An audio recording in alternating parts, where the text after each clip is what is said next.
بسم اللہ الرحمن الرحیم نحمدہ ونصلی علی رسولہ الکریم اما بعد۔ میرے محترم عزیز بھائی اور دوستو، ہجرت کا واقعہ چل رہا ہے۔ اس میں اللہ تعالیٰ نے آیتیں اتاری تھی کہ إِلَّا تَنْصُرُوهُ فَقَدْ نَصَرَهُ اللَّهُ إِذْ أَخْرَجَهُ الَّذِينَ كَفَرُوا ثَانِيَ اثْنَيْنِ إِذْ هُمَا فِي الْغَارِ إِذْ يَقُولُ لِصَاحِبِهِ لَا تَحْزَنْ إِنَّ اللَّهَ مَعَنَا فَأَنزَلَ اللَّهُ سَكِينَتَهُ عَلَيْهِ وَأَيَّدَهُ بِجُنُودٍ لَّمْ تَرَوْهَا وَجَعَلَ كَلِمَةَ الَّذِينَ كَفَرُوا السُّفْلَىٰ وَكَلِمَةُ اللَّهِ هِيَ الْعُلْيَا وَاللَّهُ عَزِيزٌ حَكِيمٌ۔ تو اس آیت میں چونکہ حضرت ابوبکر صدیق رضی اللہ عنہ کی بہت زیادہ فضیلتیں بیان ہوئی، تو 5 فضیلتیں پہلے بیان ہو چکی۔ چھٹی فضیلت ان اللہ معنا، اس بارے میں حضرت فرما رہے ہیں کہ رسول اللہ صلی اللہ علیہ وسلم نے لا تحزن کے بعد ابوبکر رضی اللہ عنہ کو تسلی دی کہ ان اللہ معنا، تم مایوس اور غمگین نہ ہو، تحقیق اللہ ہمارے ساتھ ہے،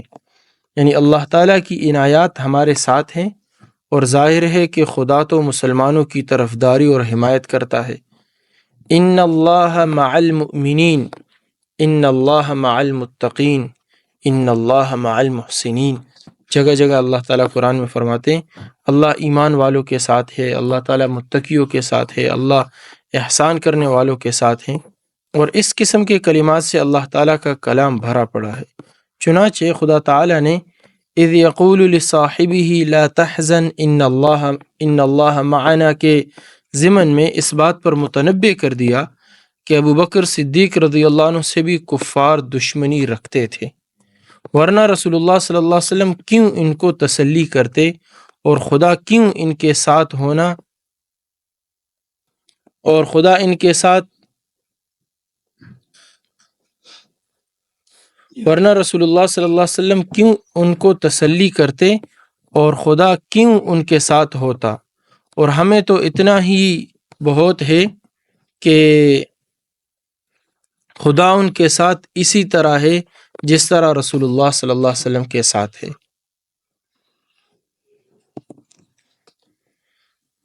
تو چونکہ رسول اللہ صلی اللہ علیہ وسلم نے ان کو تسلی دی کہ تم غمگین نہ ہو، اللہ ہمارے ساتھ ہے، تو اللہ کی معیت، اللہ ہمارے ساتھ ہے، چونکہ اللہ کی عنایات، اللہ کی معیت حضور صلی اللہ علیہ وسلم کے ساتھ ہے، تو ان کے واسطے سے حضرت ابوبکر رضی اللہ عنہ کے ساتھ بھی ہے۔ اور یہاں چونکہ فرمایا اللہ ہمارے ساتھ ہے، حضور صلی اللہ علیہ وسلم نے یہ نہیں فرمایا اللہ میرے ساتھ ہے اور تمہارے ساتھ ہے، جیسا کہ آگے بتا رہے، اس لیے کہ حق تعالیٰ نے ایک ہی لفظ یعنی معنا سے دونوں کی مددگاری کو بیان فرمایا ہے، اور 2 لفظ نہیں فرمائے، یعنی ان اللہ معی و معک یہ نہیں فرمایا، جس کے یہ معنی ہوتے ہیں کہ خدا میرے ساتھ ہے اور تیرے ساتھ بھی ہے۔ تو اس سے اور بھی واضح ہو گیا کہ جس طرح خدا تعالی رسول اللہ صلی اللہ علیہ وسلم کے ساتھ تھا، اسی طرح حضرت صدیق اکبر کے ساتھ تھا، یعنی دونوں کو اکٹھا ذکر کر کے یہ بتا دیا جس طرح اللہ کی مدد، اللہ کا ساتھ ہونا حضور کے ساتھ ہے، اسی طرح اللہ کی معیت ابو بکر کے ساتھ ہے، دونوں کو الگ الگ کر کے ذکر نہیں کیا۔ نیز ان اللہ معنا عربی گرامر کے حساب سے یہ جملہ اسمیہ ہے۔ 2 قسم کے جملے ہوتے ہیں، جو جملہ ناؤن سے شروع ہوتا ہے تو اس کو سینٹینس یعنی اس کو جملہ اسمیہ کہتے ہیں، اور جو ورب کہتے ہیں نا، فعل کو ورب، جو ورب سے شروع ہوتا ہے تو وہ جملہ فعلیہ ہوتا ہے۔ تو یہ 2 قسم کے جملے ہوتے ہیں۔ تو عربی میں جملہ جو اسمیہ ہوتا ہے، جو ناؤن سے شروع ہوتا ہے، وہ مضبوط ہوتا ہے۔ تو کہہ رہے کہ نیز ان اللہ معنا، یہ جملہ اسمیہ ہونے کی وجہ سے دوام اور استمرار پر دلالت کرتا ہے، جس کے معنی یہ ہوں گے کہ اللہ کی معیت، نصرت و حمایت ہمیشہ ہمیشہ ان کے ساتھ رہے گی۔ جملہ جو فعلیہ ہوتا ہے وہ اسی وقت کے لیے ہوتا ہے، اور جملہ اسمیہ وہ ہمیشہ اور دوام کے لیے ہوتا ہے۔ تو یہاں سے یہ بات بھی معلوم ہو گئی کہ اللہ ہمارے ساتھ ہے، یعنی اللہ کا ہمارے ساتھ ہونا صرف ابھی نہیں ہے، یہ ہمیشہ کے لیے ہے،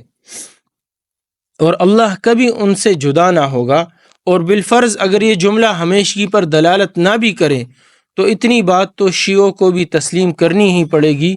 کہ اس وقت خاص میں تو رسول اللہ صلی اللہ علیہ وسلم اور ابو بکر صدیق دونوں خدا کی ہمراہی اور ہمدمی میں شریک تھے۔ چلو اگر ہمیشہ کے لیے نہ بھی ہو، فرض کر لو جملہ اسمیہ، لیکن اس وقت تو اللہ تعالیٰ حضور صلی اللہ علیہ وسلم فرما رہے ان اللہ معنا، کہ اللہ ہمارے ساتھ ہے، اور یہ ممکن ہی نہیں کہ خداوند ذوالجلال رسول اللہ صلی اللہ علیہ وسلم سے کبھی علیحدہ اور جدا ہوں اور ان کی ہمراہی اور طرفداری چھوڑ دے۔ تو جب یہ بات ہے کہ اللہ اپنے رسول کی طرفداری نہیں چھوڑے گا، رسول کی معیت نہیں چھوڑے گا، اور یہاں اللہ کے نبی فرما رہے اللہ ہمارے ساتھ ہے، تو حضور کے واسطے سے اللہ کی ہمراہی اور اللہ کی جو معیت ہے ساتھ ہونا حضرت ابوبکر رضی اللہ عنہ کے لیے بھی ہمیشہ کے لیے ثابت ہوا۔ کیونکہ حضور صلی اللہ علیہ وسلم کے ساتھ اللہ کا ساتھ ہونا وہ تو ہمیشہ کے لیے ثابت ہے۔ تھوڑا سا علمی بحث ہے۔ ان اللہ معنا میں رسول اللہ صلی اللہ علیہ وسلم کا حصہ بھی دائمی ہوگا، کیونکہ دونوں کے حصے رلے ملے ہیں، بٹے ہوئے نہیں، جیسا کہ اوپر کہا ان اللہ معنا، کہا ان اللہ معی و معک نہیں فرمایا۔ ایک مع کا لفظ دونوں کے لیے معن یعنی اکٹھا استعمال فرمایا ہے، ہر ایک کے لیے جدا جدا مع کا لفظ استعمال نہیں فرمایا، یعنی معی و معک نہیں فرمایا۔ نیز ان اللہ معنا فرمانے میں اس طرف اشارہ ہے کہ اللہ کی معیت اللہ کا ساتھ ہونا رسول اللہ صلی اللہ علیہ وسلم اور ابوبکر صدیق کی نفس ذات کے ساتھ ہے۔ نفس ذات یعنی ان کی ذات کے ساتھ اللہ کی معیت کا ہونا ثابت ہے۔ وہ کیسے؟ کسی شرط پر موقوف نہیں، اس لیے کہ اگر لا تحزن کے بعد ان اللہ مع المؤمنین فرماتے تو یہ گمان ہوتا کہ اللہ کی معیت اور ہمراہی ایمان کے ساتھ مشروط ہے، یعنی اللہ کے نبی اگر یہ فرماتے لا تحزن ان اللہ مع المؤمنین، اے ابو بکر تم غمگین نہ ہو، اللہ ایمان والوں کے ساتھ ہے اور ہم دونوں بھی ایمان والے ہیں، تو یہاں اللہ کا ساتھ ہونا اس کے لیے ایک شرط تھی، وہ کیا؟ ایمان والا ہونا۔ جو ایمان والا ہوگا اس کے ساتھ اللہ کی معیت ہوگی، اگر ایمان والا نہیں تو معیت نہیں۔ تو یہاں اللہ تعالیٰ نے حضور صلی اللہ علیہ وسلم نے ان اللہ مع المؤمنین نہیں فرمایا، بلکہ ان اللہ معنا، تو ایک ذات کے ساتھ خاص کر دیا کہ میرے اور تیرے ساتھ، اللہ کی ذات ہم دونوں کے ساتھ ہے۔ جب ایمان گیا تو ہمراہی بھی ساتھ گئی۔ مطلب یہ بتانا چاہتے ہیں کہ اگر حضور یہ فرماتے کہ ان اللہ مع المؤمنین، کہ اللہ ایمان والوں کے ساتھ ہے، تو اگر ایمان نہیں ہے تو اللہ کی معیت بھی نہیں ہے، اور اس صورت اور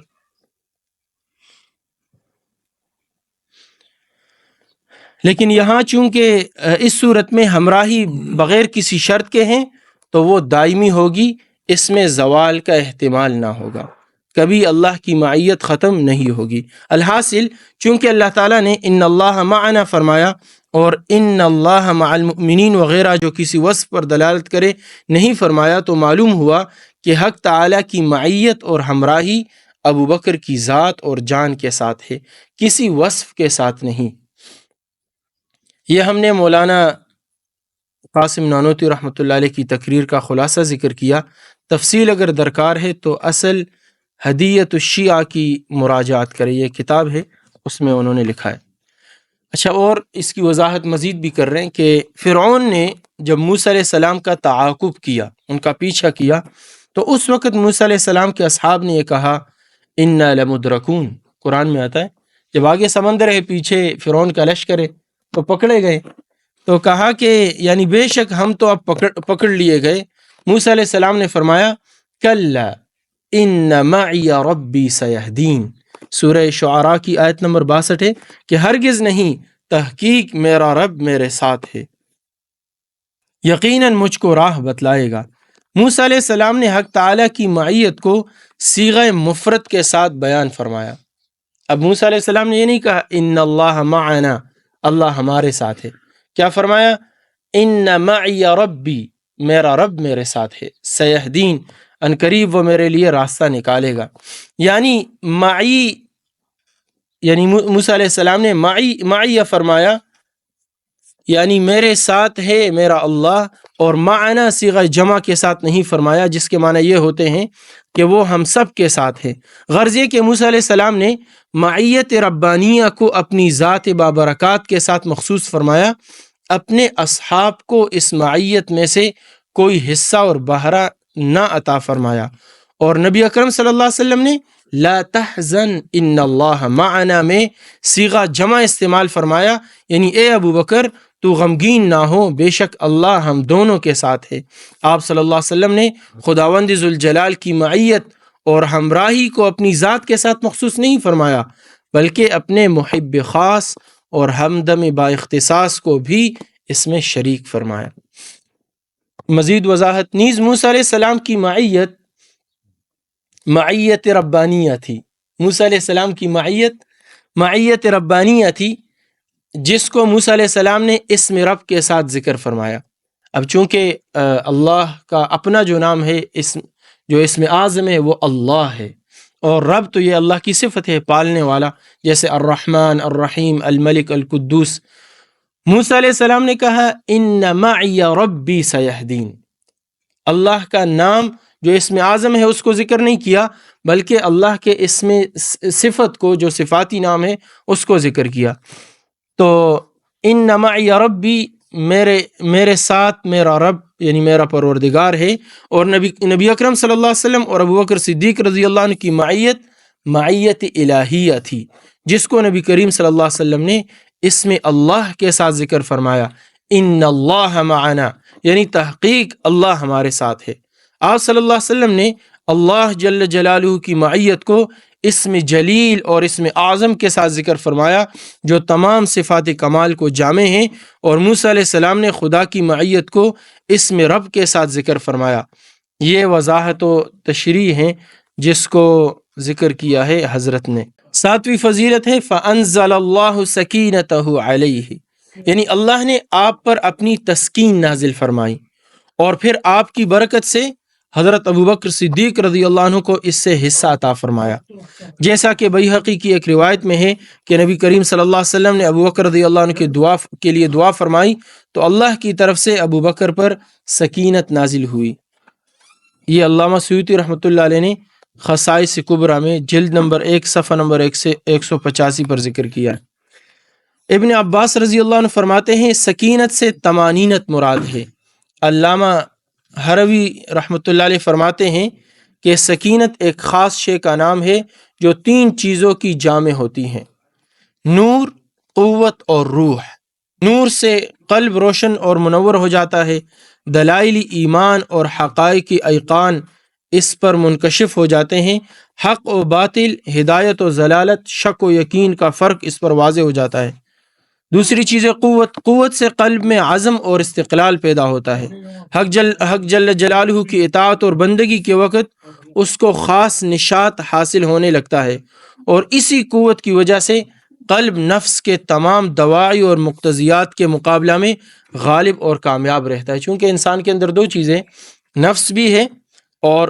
قلب بھی ہے، اور قلب کے اندر جو یہ قوت کی بات کر رہے ہیں کہ قلب کے اندر وہ قوت ہو جس کی وجہ سے آدمی خواہشات سامنے آنے کے باوجود بھی اللہ کے حکم کو سامنے رکھتے ہوئے اپنے خواہشات پر قدم رکھ کر آگے بڑھتا ہے۔ وہ قرآن پاک میں اللہ تعالیٰ فرماتے ہیں وَأَمَّا مَنْ خَافَ مَقَامَ رَبِّهِ وَنَهَى النَّفْسَ عَنِ الْهَوَى فَإِنَّ الْجَنَّةَ هِيَ الْمَأْوَى، جو اللہ کے سامنے کھڑے ہونے سے ڈرا اور اپنے نفس کو روکا خواہشات سے، اس کا ٹھکانہ جنت ہے۔ تو دوسری چیز ہے قوت، اور روح سے تیسری چیز ہے روح، اور روح سے قلب میں حیات اور زندگی پیدا ہوتی ہے، جس کی وجہ سے قلب خواب غفلت سے بیدار ہو کر خدا کی راہ میں چست و چالاک ہو جاتا ہے۔ تو یہ 3 چیزیں، ان 3 چیزوں کا نام طمانینت اور سکینت ہے۔ بخاری اور مسلم میں ہے کہ غزوہ خندق میں عبداللہ بن رواحہ رضی اللہ عنہ کا یہ رجز جو لڑائی میں اشعار پڑھا کرتے تھے، حضرت صلی اللہ علیہ وسلم کی زبان مبارک پر تھا غزوہ خندق میں: اللہم لولا انت مہتدینا ولا تصدقنا ولا صلینا، اے اللہ اگر تیری توفیق نہ ہوتی تو ہم ہدایت نہ پاتے اور نہ صدقہ دیتے اور نہ نماز پڑھتے۔ فانزلا سکینۃ علینا، حضور کی کے رجزیہ جو اشعار تھے اس میں یہ ہے، پس تو اپنی خاص تسکین اور طمانینت ہم پر نازل فرما، یعنی یہ تینوں قوتیں، تینوں چیزیں ہمیں نصیب فرما۔ مشہور قول یہ ہے کہ اب دوبارہ آیت کی طرف آتے ہیں کہ فَأَنزَلَ اللَّهُ سَكِينَتَهُ عَلَيْهِ وَأَيَّدَهُ بِجُنُودٍ لَّمْ تَرَوْهَا۔ مشہور قول یہ ہے کہ یہ جو علیہ ہے، فَأَنزَلَ اللَّهُ سَكِينَتَهُ عَلَيْهِ، چونکہ آپ کو معلوم ہے کہ جیسے انگلش میں ناؤن پروناؤن ہوتے ہیں، اردو میں اسم ہوتا ہے اور ایک اسم ضمیر ہوتا ہے، عربی میں بھی اسی طرح ہوتا ہے اسم اور اسم ضمیر۔ پختو کی چمگو سنگو اغے ما اغراتا ہوئے اغیر راغلیو تاسو، جیسے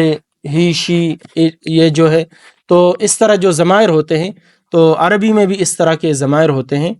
جو کہ غالباً 72 ہیں۔ تو ان میں سے یہاں بتا رہے ہیں کہ جو فَأَنزَلَ اللَّهُ سَكِينَتَهُ عَلَيْهِ، یہ علیہ جو ہی ہے، ہاں یہ ضمیر ہے،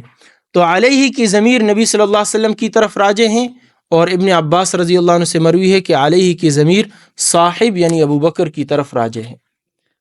چونکہ مسئلہ ہے کہ اللہ نے اپنی طمانینت کو اتارا اس پر، اردو میں اس، اب وہ اس کون ہے، کس پر اللہ نے اتارا؟ تو ابن عباس رضی اللہ عنہ سے مروی ہے کہ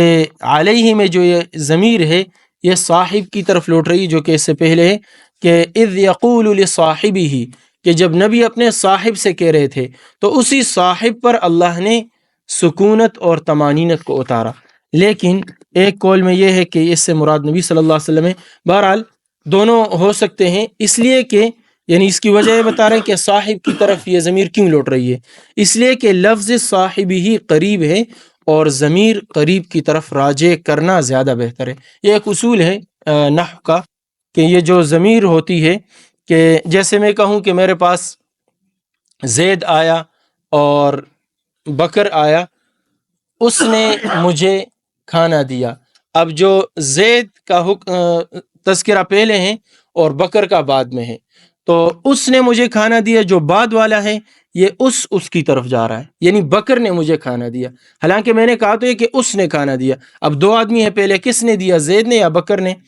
تو چونکہ بکر اس کے قریب ہے، لہٰذا اس کا مطلب یہ ہوگا کہ مجھے کھانا دینے والا شخص بکر ہے۔ تو یہاں بھی چونکہ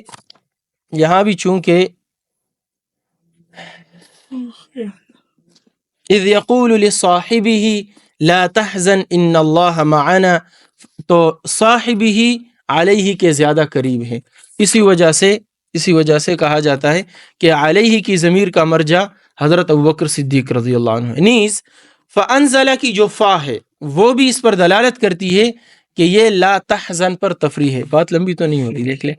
کیونکہ تھوڑی سی، چلو بس کر لیتے ہیں، بہت لمبا ہو جائے گا۔